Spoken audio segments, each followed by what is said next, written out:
Hello students, good morning. Once again I welcome you in the today's science class. Beta, in the last video we studied about the beneficial bacteria, or in which some important uses of bacteria इस topic पर हम बात कर रहे थे. सामने देखिए आप बेनिफिशियल बैक्टीरिया, और इसमें हम बात कर रहे हैं इम्पोर्टेंट यूजेज ऑफ बैक्टीरिया. उसमें 1 to 4 पॉइंट्स पर हम लास्ट वीडियो में बात कर चुके थे, और इसमें लास्ट टॉपिक था आपका बेटा नाइट्रोजन फिक्सेशन. नाइट्रोजन फिक्सेशन की बात अपने पास कंप्लीट हो गई. उसके बाद अगला टॉपिक आ रहा बेटा आपका 5th number, that is the production of antibiotics. यहाँ पर ध्यान से सुनिए आप. फर्स्ट में हम बात करें production of antibiotics. Generally medical science में ये टर्म कॉमन होती है, that is antibiotics. Anti means opposite. इसमें इस बात को क्लियर कर लेना,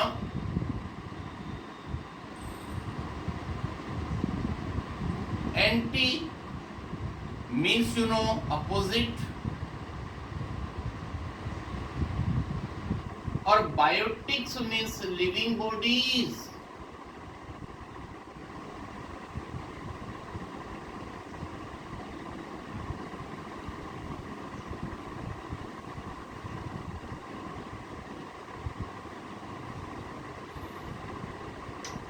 मतलब कहने का क्या हुआ कि ऐसे बायो मतलब लिविंग बॉडीज जो कि डिजीज फैलाने का काम करते हैं, फॉर एग्जांपल जर्म्स जिनको हम बोलते हैं, उनको उनके अपोजिट में जो होते हैं उनको बोलते हैं हम एंटीबायोटिक्स.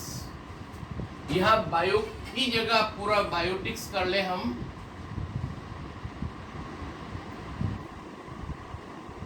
That is biotics. मतलब ऐसे लिविंग ऑर्गेनिजम्स जो डिजीज फैलाने का काम करते हैं किसी में भी, उनको हम जर्म्स बोलते हैं कॉमनली, और वो मतलब डिजीज जर्म्स को रोकने का जो काम करेंगे उनको एंटीबॉडीज बोलेंगे. अब डेफिनेशन देखना है यहाँ पर. Chemicals which help or stop the growth of disease causing microorganisms.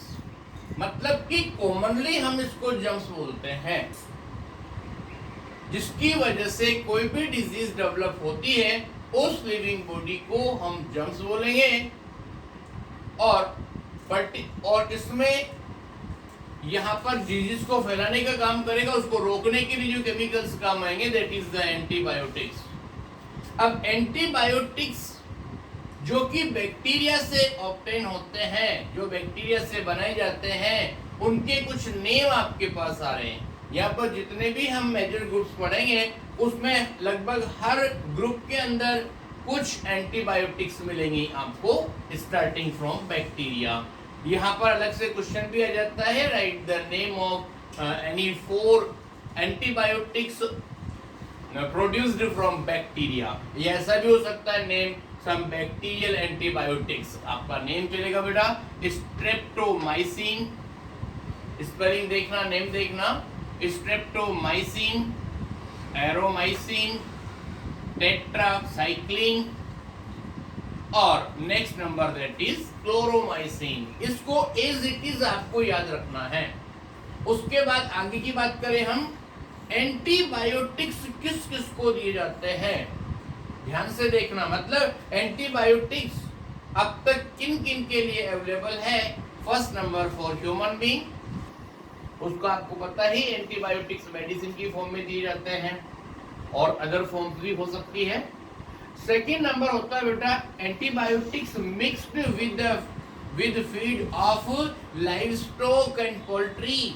जो अपने जो केटल्स होते हैं, यूजफुल काउ, बफेलो वगैरह, शिप हो सकता है, कुछ और भी हो सकते हैं, हैंड चिक्स वगैरह हो सकते हैं, तो उनको हम डोमेस्टिकेट करते हैं अच्छा प्रोडक्शन लेने के लिए. लेकिन अगर उनको कोई डिजीज या इन्फेक्शन होता है तो उनके खाने में जो फीडिंग करने के लिए हम दे रहे हैं उसमें एंटीबायोटिक्स मिक्स कर दी जाती है.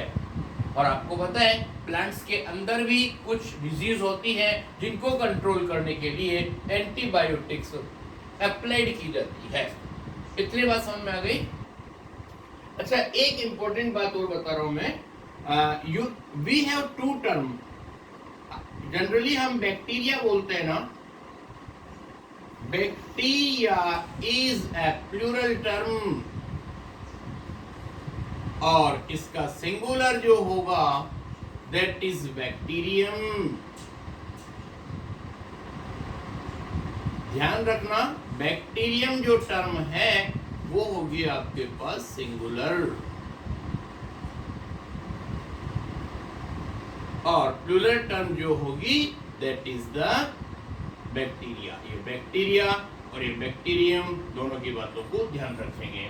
ओके, ये पूरी बात समझ में आ गई आपको, I hope, about the production of antibiotics. और नेक्स्ट टॉपिक ले रहे हैं बेटा about the vaccine production from bacteria. मतलब वैक्सीन, बैक्टीरिया से कौन कौन से वैक्सीन प्रोड्यूस किए जाते हैं उसके बारे में हम बात कर रहे हैं। Please try to understand. अपना अगला टॉपिक होगा vaccine produced from bacteria. Please look, sir. Vaccine production. This is next point. That is the 6th number point. Vaccine production.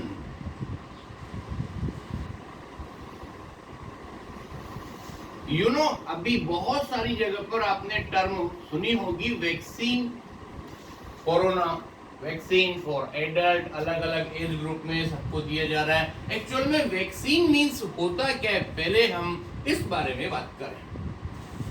Define बता रहे हैं बेटा, डेड और weekend microbes, dead and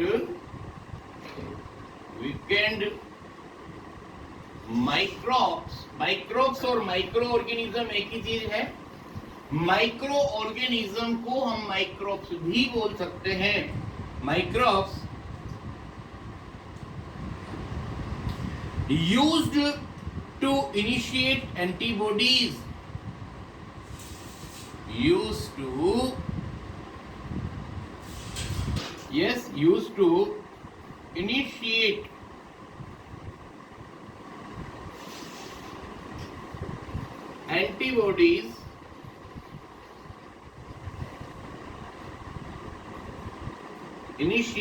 antibodies yes sir, used to antibodies production in healthy person, production in healthy person। इसका means थोड़ा समझेंगे तो पूरी बात समझ में आएगी। Dead and weakened microbes used to initiate antibodies production in a healthy person, form a vaccine, that is form a vaccine। थोड़ा सा गौर करना बात पर। यहां पर हम बता रहे हैं, आपको पता है किसी भी डिजीज, कोई भी डिजीज होती है वो किसी न किसी जर्म्स या माइक्रोब की वजह से होती है। तो जिस माइक्रोब की वजह से कोई डिजीज होती है उसके या तो डेड बॉडी पार्ट्स, जर्म्स के बहुत स्मॉल, जो लेबोरेटरी स्केल पर हो सकता है, या फिर कोई उसके वीक माइक्रोब्स जो होते हैं उनको हेल्दी पर्सन की बॉडी के अंदर एंटर कर दिया जाता है।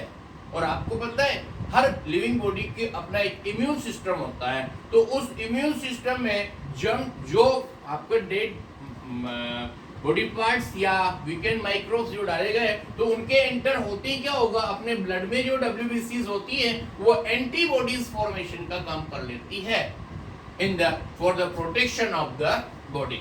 लेकिन वो एंटीबॉडीज जो बनेंगी वो इन फ्यूचर अगर इस डिजीज का माइक्रोब्स इसके कांटेक्ट में आएगा तो उनको इस तरह की डिजीज नहीं होगी। इसको बोलते हैं बेटा हम वैक्सीन। ओके, इसमें कुछ डिजीज के नेम आ रहे हैं जिनके वैक्सीन अवेलेबल हैं, वो आपको पता है ही सही। कोलेरा, ट्यूबरकुलोसिस, ये 2 नेम तो आपको पहले ही है। और अभी लेटेस्टली जो है आपके जो डिजीज चल रही है पेंडेमिक कोरोना, उसकी भी वैक्सीन अवेलेबल है अलग अलग एज ग्रुप के लिए।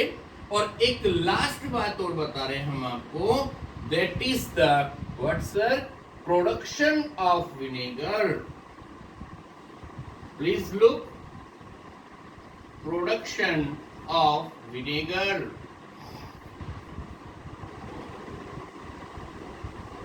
विनेगर किसको बोलते हैं, पहले इस बात का गौर करें, आप ध्यान से सुनना बेटा। यहां पर लिखा है bacteria help in the production of vinegar, wine and alcohol. Please remember, यहां पर हम लिखेंगे they help in the production of, in the production of, these are number first vinegar, next number wine, और next number होगा आपके पास and alcohol।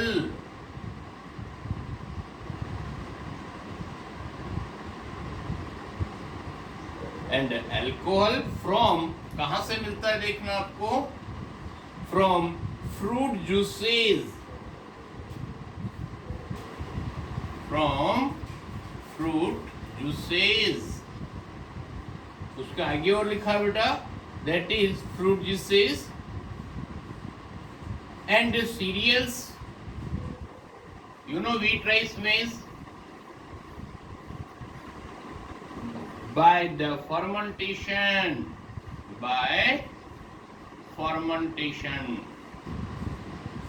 Fermentation के बारे में आप पहले सुन चुके होंगे, एक तरह का एनारोबिक रेस्पिरेशन होता है, मतलब ऑक्सीजन की एब्सेंस में कोई भी चीज जब डिकम्पोज हो जाती है तो वो फर्मेंटेशन प्रोसेस होता है और उसका केमिकल कंपोजिशन थोड़ा सा चेंज हो जाता है। आपने सुना होगा कॉमनली कि अगर अपन फ्रेश ग्रेप्स का जूस निकाल के रख लेते हैं तो within a few hours its taste and composition changes and then it is known simply known as the wine or alcohol. Okay, this is enough for today. Thank you very much.